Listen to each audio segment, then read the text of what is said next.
Electric dipole क्या होता है, इलेक्ट्रिक डाइपोल मोमेंट क्या होता है सर, आओ समझते हैं। सर ये चार्ज जो है एक Q है, दूसरा माइनस Q है और ये डिस्टेंस है 2a। तो ये क्या होता है, ये सर कुछ और नहीं, डिस्टेंस और किसी एक चार्ज के मैग्नीट्यूड का प्रोडक्ट होता है। इससे हम किसे रिप्रेजेंट करते हैं बेटा, P से। किससे रिप्रेजेंट करते हैं, P से। तो इलेक्ट्रिक डाइपोल क्या होता है, इलेक्ट्रिक डाइपोल मोमेंट क्या होता है बेटा, बोलो बेटा क्या लिखा है सर। सर प्रोडक्ट हमको करना है, जरा ध्यान से देखना क्या लिखा है sir. Sir dipole moment is the product, किसका प्रोडक्ट, ईदर चार्ज, किसी एक चार्ज का, चार्ज के मैग्नीट्यूड की बात कर रहा है, चार्ज का, किसी एक चार्ज का, by the distance between the charges. Charges के बीच का डिस्टेंस कितना है बेटा, 2a। तो ये क्या हो जाएगा बेटा, P इक्वल टू 2qa। तो अब याद रहेगा कि डाइपोल मोमेंट क्या होता है सर, बोलो फटाक से याद रहेगा।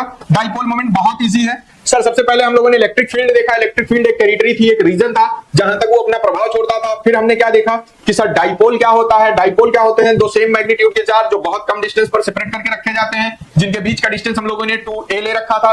फिर हम लोगों ने देखा इलेक्ट्रिक डाइपोल मोमेंट वो क्या होता है sir, product of either charges with the separation distance between them. वो जितने सेपरेशन डिस्टेंस से सेपरेट हुए होते हैं उसका प्रोडक्ट, उसका बेटा प्रोडक्ट।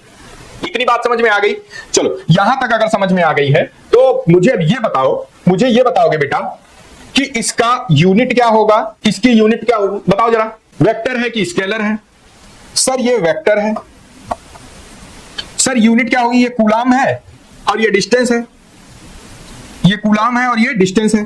तो इसकी यूनिट हो जाएगी कूलाम मीटर, हो जाएगी बेटा। इसकी डिस्टेंस यूनिट क्या हो जाएगी, कूलाम मीटर। सर वेक्टर है तो इसका डायरेक्शन कैसा होता होगा, इसका डायरेक्शन बेटा होता है नेगेटिव टू पॉजिटिव।